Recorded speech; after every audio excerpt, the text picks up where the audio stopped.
Welcome to the Table Leadership Podcast, where everyone is invited to pull up a seat, and all leaders have a voice to contribute to the conversation. We're glad you could join us today. And now, your host, Cyon Edgerton.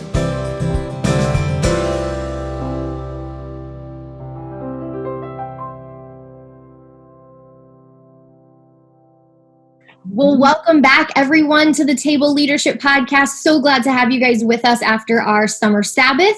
Great time of just refreshing and rejuvenating for our team and really getting to refocus a little bit. So we definitely missed these weekly conversations. So I'm really excited to be back, and I'm even more excited that I get to share with you just an incredible leader, incredible woman of faith, Pastor Gail Roberts-House. And for those of you who have been listening to the table for a while, you may recognize the name. This is actually the third member of the House family that we are having on the podcast. You might remember earlier we had Chris, who is a good friend of mine, incredible worship pastor.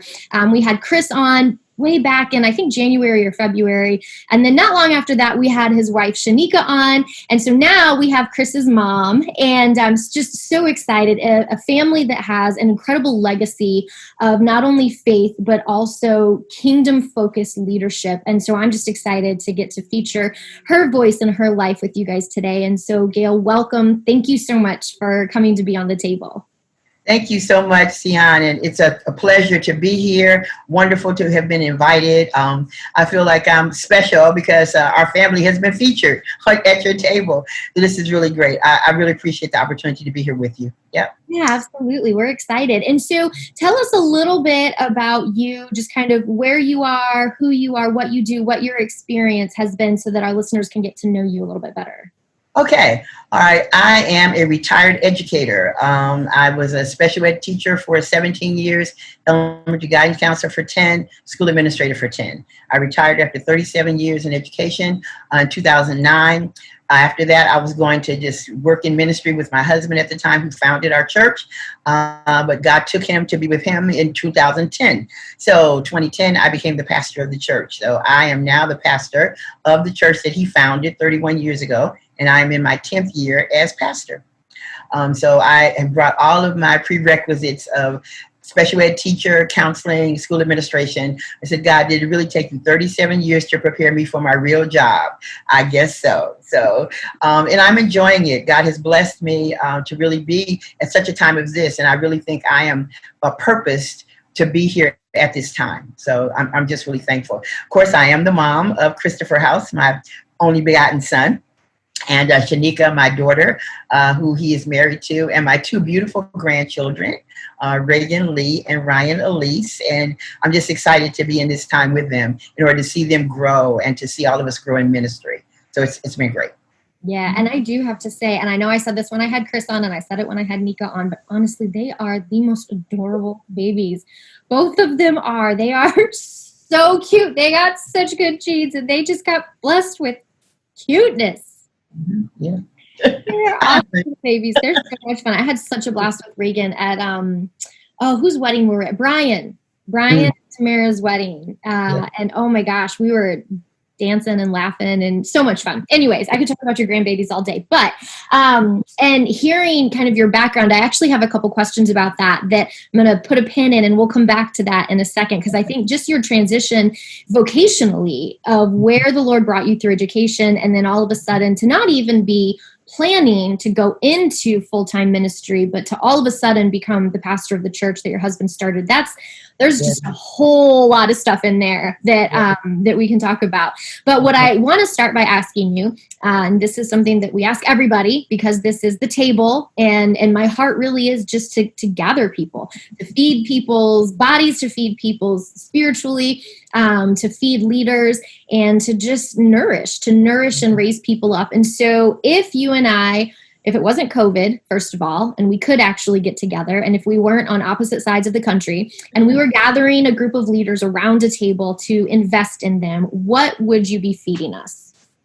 I wouldn't be cooking it, but I would be feeding you collard greens and cornbread. Oh, I miss Virginia so bad. Where would you be getting it then? Because you said you wouldn't be cooking. I wouldn't be cooking it, I probably would have gotten it from Mango Mango, because that's one of our favorite places, and they have the best collard greens, and they have the best neo-soul soup. But also, it would be a crazy menu because I like seafood as well. So I'd have to have some crab cakes here too.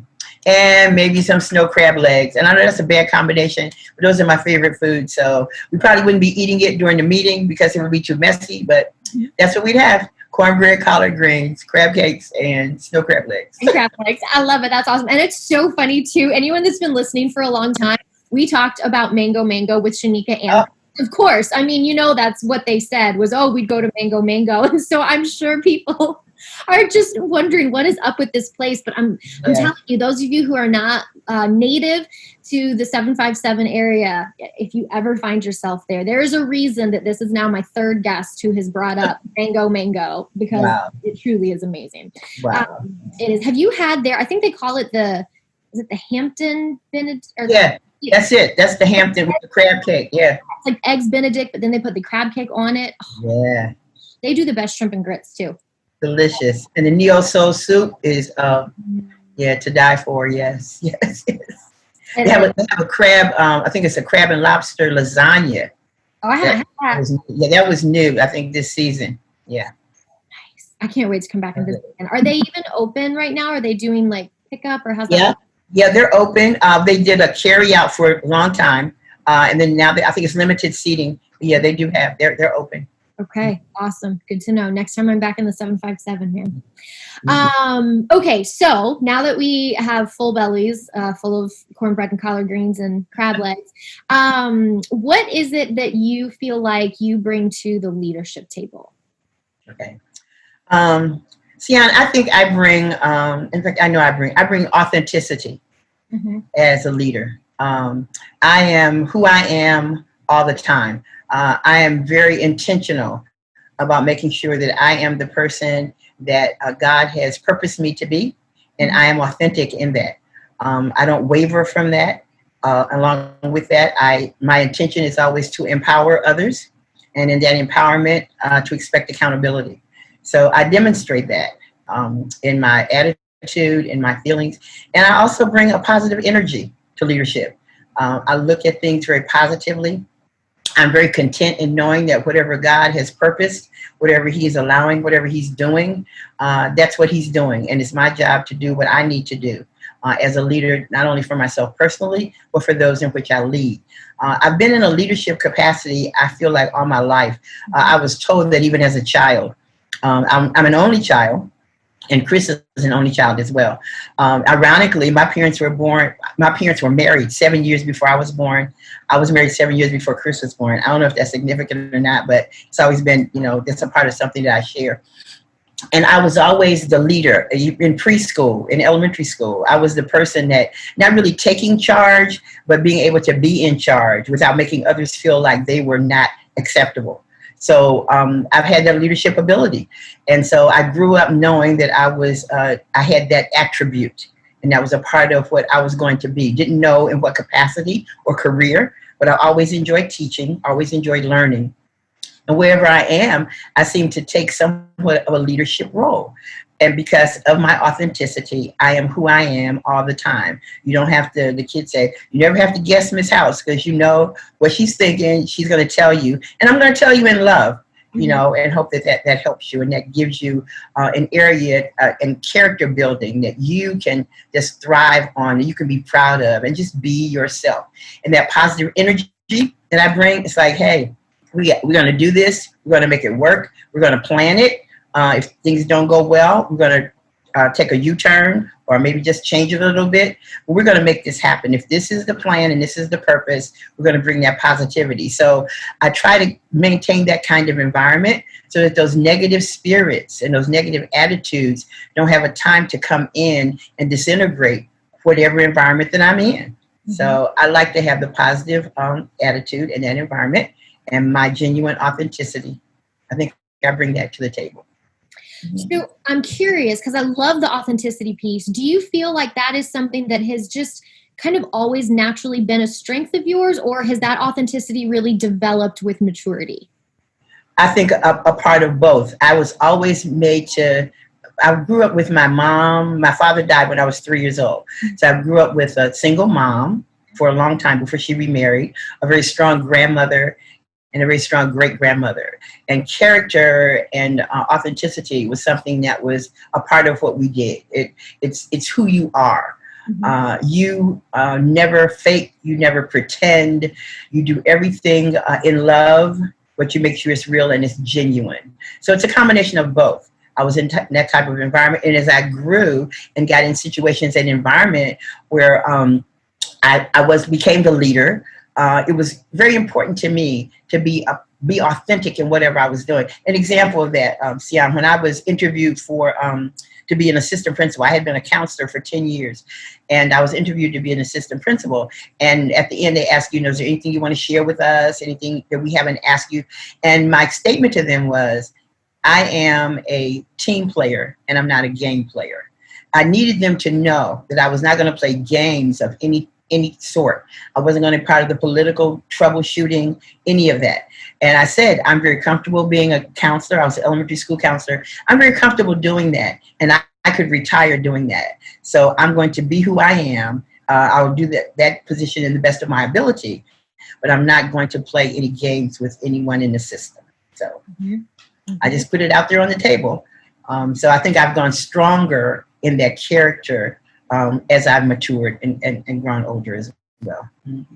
Well, and I think the idea of authenticity, obviously, especially when it comes to building trust with those that God has entrusted us to lead, authenticity is hugely critical. What would you say, whether it's from your own experience or, again, because you were raised, you've got this legacy of strong women of character and high values in your life and in your genealogy, what is it that you would offer to someone who is kind of struggling with authenticity? Maybe they weren't brought up with that character value in place. They're dealing with fear of failure, fear of rejection, people pleasing, maybe some insecurities. What is it that you know about the value of authenticity, what that says about who we are as children of God, and what it looks like for someone to actually begin journeying into a place of leading authentically without really just being able to kind of conquer that mountain of the fear of rejection? Yeah, that's good. That's a good question. Initially, I would pray and ask God to give me what is it that they need. That person should pray and ask God, who am I? It's sometimes we define ourselves by who someone else is, or we want to be someone else. So to really intentionally ask God, what is it that you would have me be? How would you have me react? What would you have me do so that I know who I am? I don't want to be like someone else. You have made me fearfully and wonderfully made. There's been a purpose in me. I need to know what my purpose is and who you want me to be. And then to be able to ask God to relieve that feeling of not being accepted. For many times, we just want other people to accept us because they've seen a model of what they believe to be the best. And God has made all of us individually. We are fearfully and wonderfully made. None of us are duplicates. We were purposed, for a particular purpose. I always say, God He does things and He has us on purpose, with purpose, for purpose. We have to know what that is and to be okay with that. It's okay if I'm not as tall as you are. It's okay if I don't have the education. It's okay if I can't articulate like you do. I need to be okay with myself. So initially, I need to ask God, what is it that you would have me be so that I'm not trying to be someone else? I think many times we live in a world where we want to imitate someone. In fact, when I became, I was licensed and then ordained. But when I became pastor, I have several degrees, but none of them were in theology. I haven't attended seminary, okay? So it's like, okay, God, is this a setup? How is it that you place me in this position and I feel like you are going to cover me? But I don't feel, it was me personally, I don't feel that I have what I need to do this position. And He spoke to me like I'm talking to you. He said, you have what you need, you open your mouth and I'll speak for you. I would never have put you there if I had not prepared you for where you need to be. And I was comforted in knowing that. So God blessed me throughout these 10 years to be in a mini college setting for theology. I've gone to Bible study fellowship, mini Bible college from First Presbyterian. So there have been opportunities, and He has just set me up for what I needed to be and do. And even this past year, I was a point where I was, I guess, recommended to be a part of the Episcopal College for Full Gospel Baptist Church Fellowship, which meant I was in the Episcopal College and literally went to Princeton. And I was in Princeton Seminary, for those months. Went to New Jersey and then ended up in Atlanta. And then, went through catechism and the whole Episcopal, the exam, and I'm going to be consecrated as a bishop. So it's like God knew all along what He was planning for me to be, just because I gave of myself and I was my authentic self. So I do pray to God, ask Him, what is it that you have for me? I don't want to be a duplicate of anyone else, and help me become that person without feeling like I have to be someone else or do something that someone else has done. Mm-hmm. Let me be the person you want me to be, and I'm going to be okay with that. Yeah, I think that's a really important distinction that you make, because you're right. So often there is this particular model that we think, okay, well, this is what a person of faith is supposed to look like, or this is what a leader is supposed to look like. I have to be outgoing. I have to be assertive, whatever. And so now if that's not how I feel like I'm naturally wired or how I lead best, and yet I'm trying to fit into that mold, now I'm not being authentic. And authentic doesn't mean that you are the perfect version of whatever a leader is. Authentic means that you are being and operating in the way that God wired you to operate, because maybe your soft, gentle, passive approach is exactly what's needed in your context. And so I love how you drew that distinction of what authenticity really means. And so, we can all be authentic, but your authenticity will look differently than mine, because we are wired and designed in different ways for different purposes. Absolutely. That's really important. Can I ask for, and I think this is important because I know that we have a really diverse listener base. And so for the women that are listening, and I think this is important also for men to be able to kind of hear, to help affirm the women that they are working and leading with. I know a lot of the women that I've coached have said it's really difficult for them to be authentic in their sphere, because they feel like they have to lead like a man, look like a man, because it is a very, whether it's a patriarchal context or just a very male-dominated context. And not that that's a bad thing, but they say it's hard for me to be who I am and to be authentic as a woman, because I am in a context where I feel like who I am and how I'm wired isn't actually valued. What would you say to someone that, for whatever factor it is feeling like I am really struggling I desire to be authentic. I have the value of authenticity, but in my context, it just seems to clash. What would you say? I would say it's still important for you as a person not to just fit in to be in, but to be who you are at that table. God never places us in a situation before He's already provided the plan and the distinction and the end result. You're not there by accident wherever you are, at the table, in the position, in the environment. He's placed you there on purpose. So I would say to that person, continue to be who you are, where you are at that time. Meaning that I'm still going to have to grow. I'm still going to have to learn. It's different for me to be here because I don't look like them. I don't act like them. But because I've been put in this place, there's a purpose for me to be here. Not only am I valued to them, but they are of value to me because I need to be where I am at this moment in time. I was given a full scholarship to Spelman College. And my mother said, no, you won't go there. You need to go and accept the money that you're getting from Northwestern University. And I'm saying, but that's not what I want to do. And this was 1970, 68, 69. And she said, the world you will live in you will need to, I hope this will help someone, the world you will need to live in, that you will live in, you will need to be around people that don't look like you. So that when you become that mature adult in your career, wherever God is leading you, you will know how to facilitate. You will know what is appropriate. If you go to Spelman, you'll be with all female African-American women. You need to be in an environment where you'll learn to do different things. And this was so my mom was way ahead. And she was 98 years old, July 16th. So she's still alive and well, with much clarity and knowledge.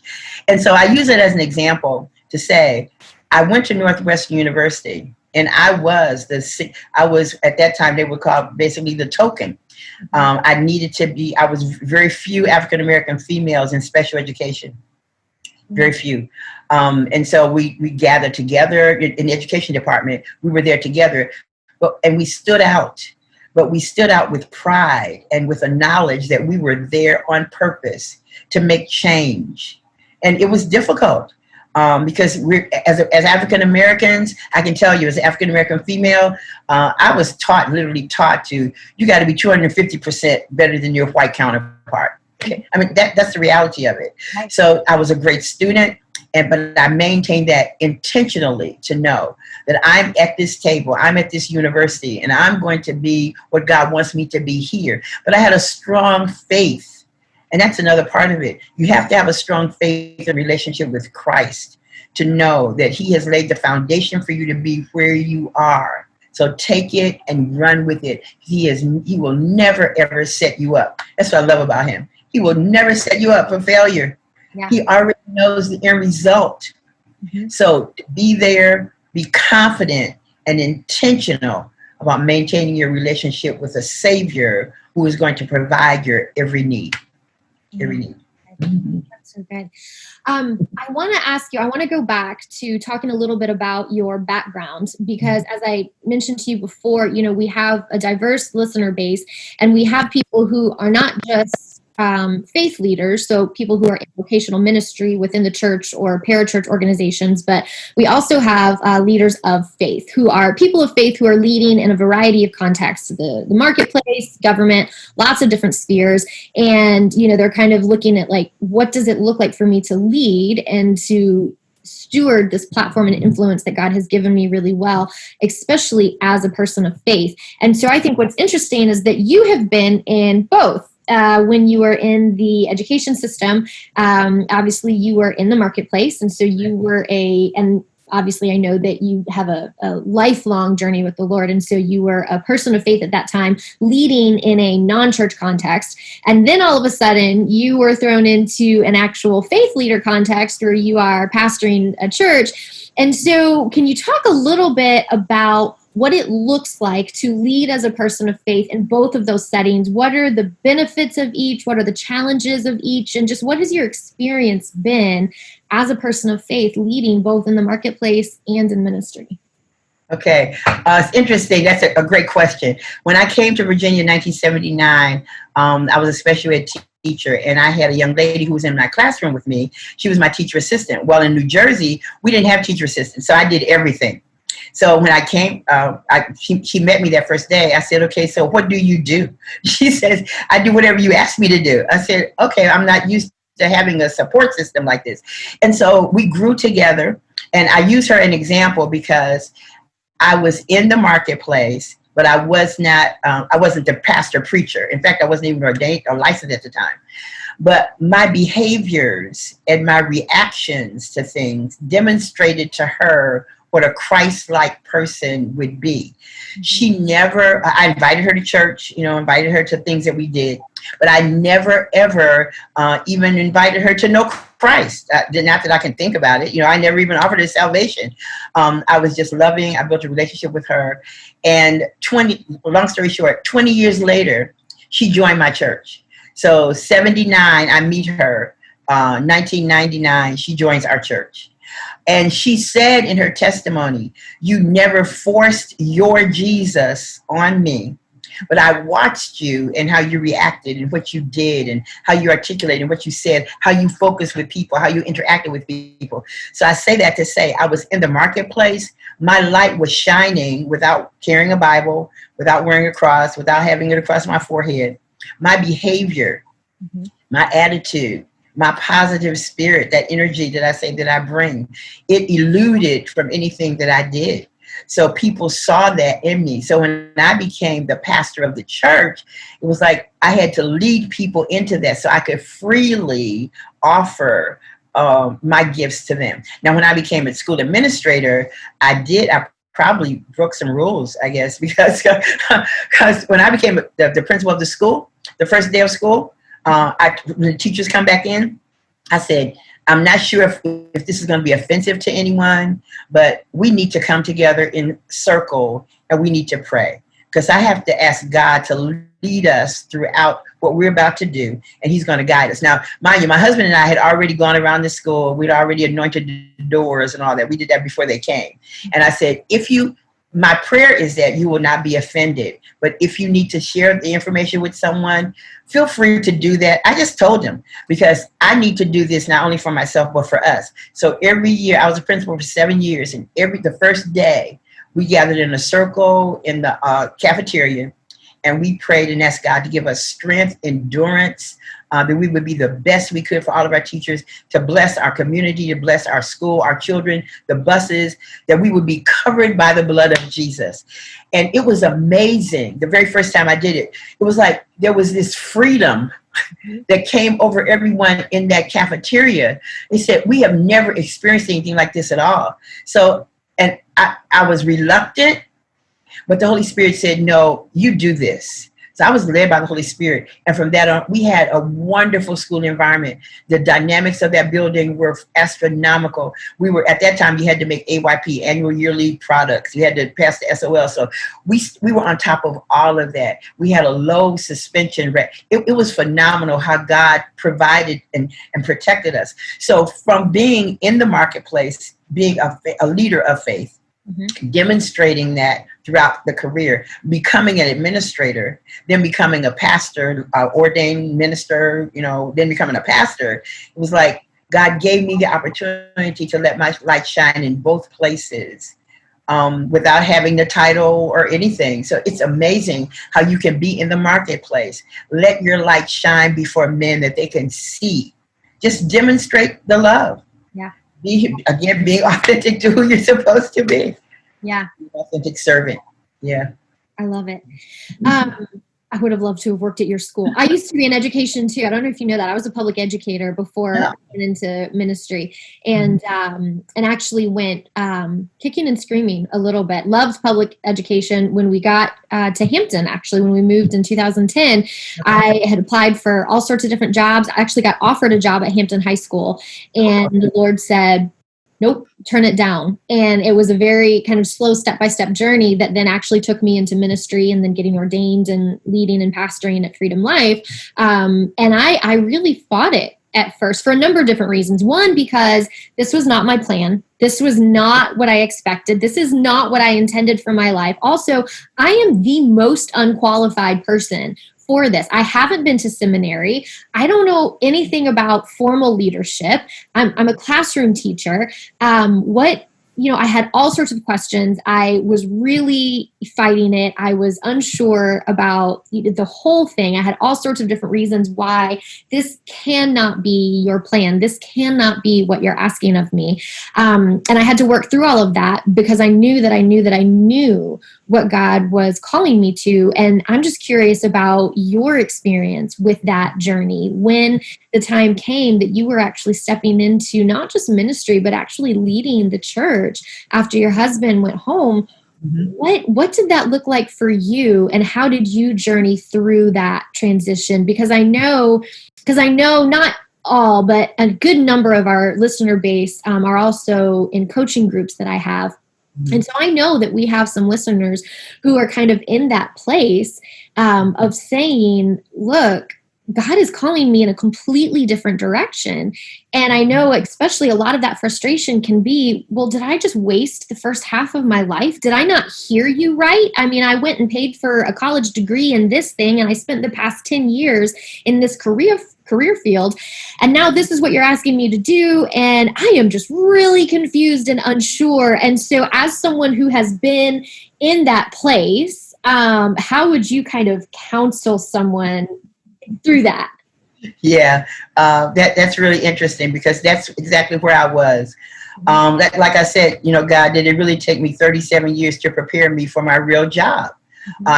Did you do this on purpose? Surely he did it on purpose for me. And it's all in preparation. It's amazing how if God put you in a place and he's told you what to do, he's already prepared you for it, even though you don't see the path of preparation. So a person who's being moved or who's being called into ministry, into a different career, whatever that is, if it's truly a God calling, it's simply a matter of reflecting on what you've done in the past, and then you can put the puzzle together out as to how he has prepared you for what he's prepared you for. When I reflected, I could see, being a special education teacher, I was dealing with people with special needs. Okay, people in church have special needs. When I became the counselor, I learned about theory and people's thinking and their emotions, and how to deal with different psychological avenues. People in church have the same kind of situations where we deal with emotions and different kinds of attitudes. I was in school administration, which prepared me for ordering materials, organizing groups, knowing how to organize programs and events. The church, as like a business, you need to know how to organize, how to reconstruct. So when you find God giving you your next, my suggestion is take the time to reflect. What have I done in the past that he's prepared me for this? You won't be able to put it together initially, but once you do it intentionally, you will see, oh, so that's why I was there. So that's why you made the change. That's why I'm where I am now, because you prepared me for my next. But it was a challenge because, like I say, I was like, I haven't been to seminary. And people in Virginia, it's like, if you haven't been to Virginia Union or Regent, like, who do you think you are? I'm saying, like, okay, I don't want to be sitting at this table, God, and everybody's talking about where they've been, and I can name off all these schools I've been to, but none of my degrees are in anything to do with seminary. But he says, I prepared you for such a time as this. Again, being intentional about the reflection. Yeah. God has already prepared you for it. That's good. The reflection is such a huge piece. And those are wise words, because I think we just have such a tendency to draw such a hard and fast line between what's sacred and what's secular, and put everything in a box. And so this was my box of being in the marketplace, or being an educator, or being in the military, or whatever it may have been. And now all of a sudden I'm called to something sacred. I'm called to church, to ministry, to nonprofit work, to parachurch organizations, whatever it may be. But it's the blurring of those lines, because I really think when it comes to stuff like that, vocationally, there's not a division between sacred and secular. It is, I am a person of faith, and here's the context that I'm in. And so that specific piece about taking the time to reflect from one season to the next, from one transition to the next, and to intentionally look at what has God done, how has he prepared me, what can I bring from my past experience into the next that he's calling me into, is such a huge piece of it. Just that space for intentional reflection and discernment is huge. And I think especially, our culture tends to be so achievement focused and goal oriented and go, do, that setting a time for intentional reflection is a habit that we could probably, at least I should speak only for myself, but I know that I could make a lot more time for intentional reflection and discernment. And that's just huge in the world of leadership. Absolutely. Yeah. So as we're wrapping up, I want to ask you, because what's really stood out to me, and not only from our conversation today, but just from what I've known about you in the past and our interactions with a variety of the different, networks and interchurch things that we've done.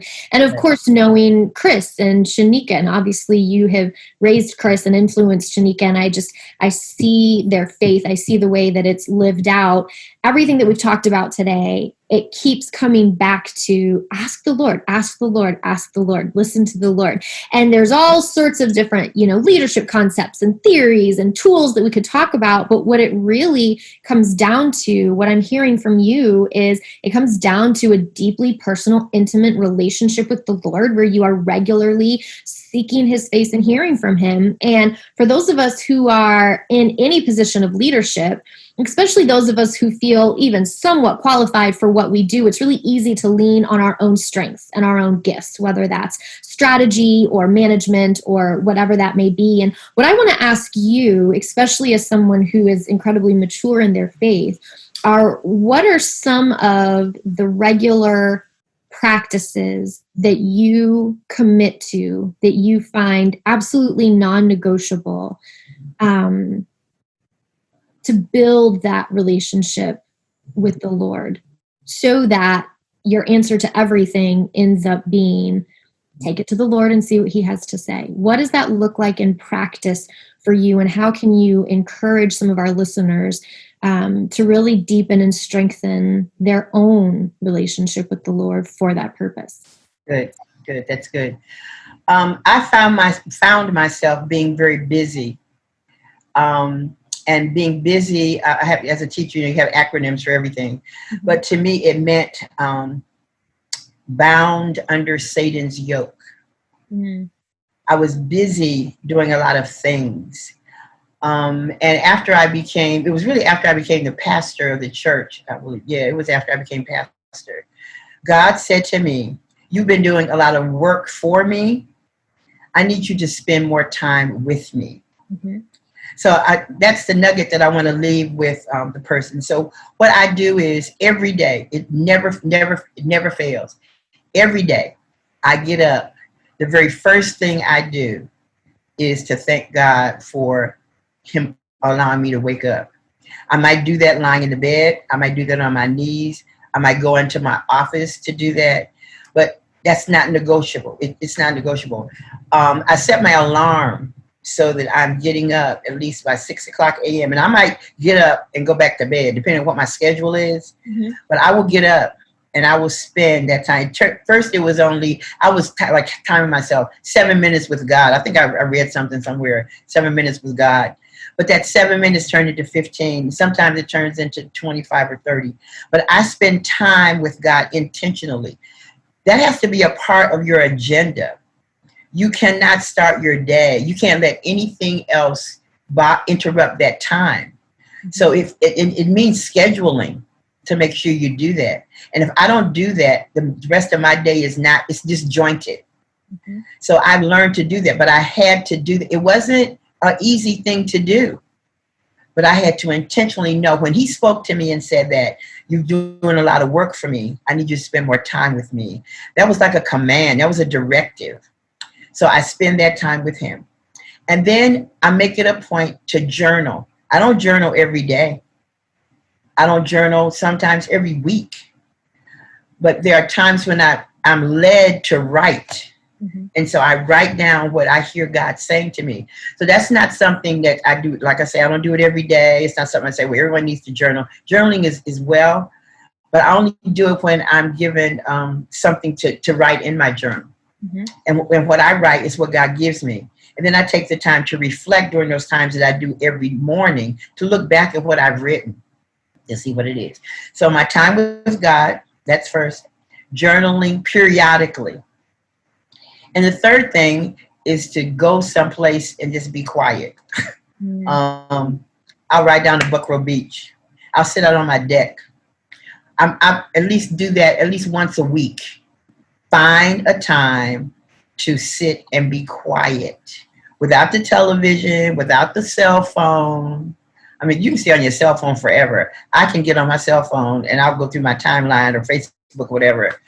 It's a distraction. So spending time with God initially, writing in my journal periodically, and spending some alone time. Alone time is good. It could be in a bubble bath. It could be just sitting in the bathroom. I'm serious. That is just probably not so professional. But you can finding some place that you can be by yourself without any distraction at all. Because it's so necessary to hear the voice of God. See, we say that scripture, Matthew 6:33, seek God and seek him first and his righteousness, and all these other things will be added. But do we really do that? Seek him first. Yeah. And allow everything else to be added to us. He has things prepared for us. He's waiting to give us.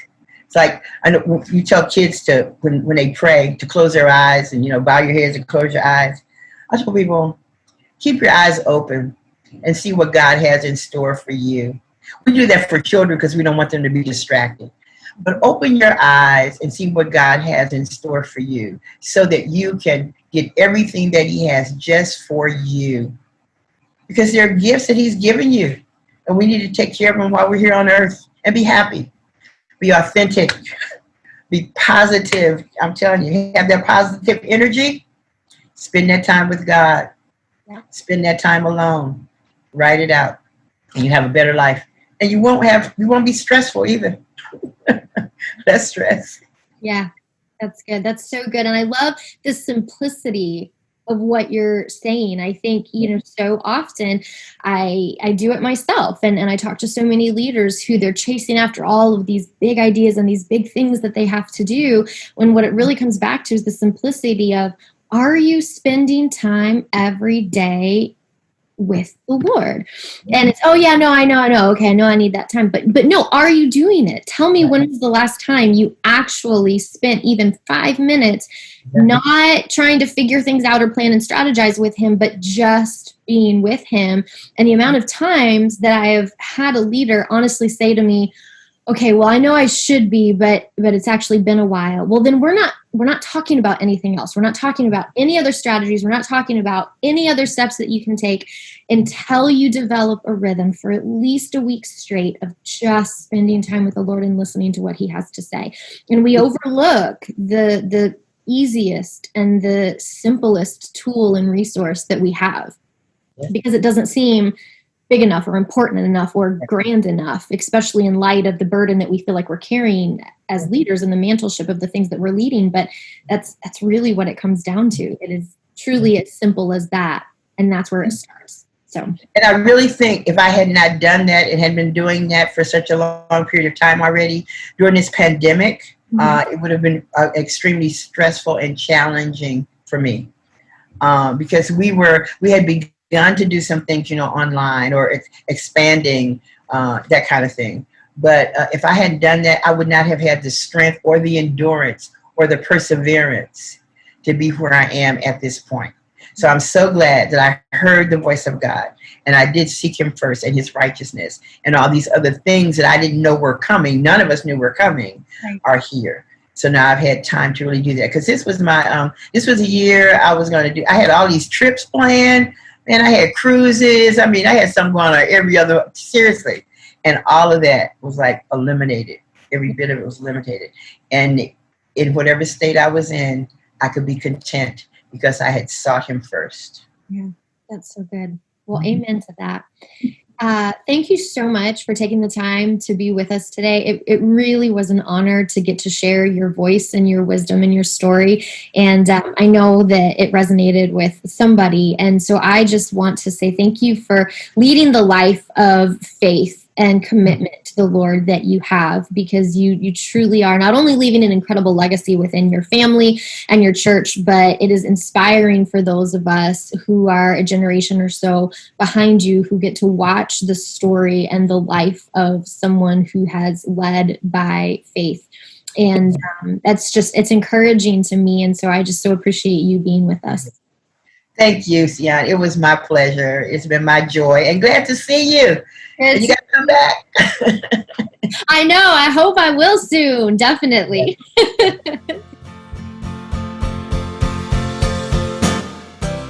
Thanks for listening to the Table Leadership Podcast. Be sure to check out the show notes for links to the resources that were discussed at the table today and to connect with today's guest.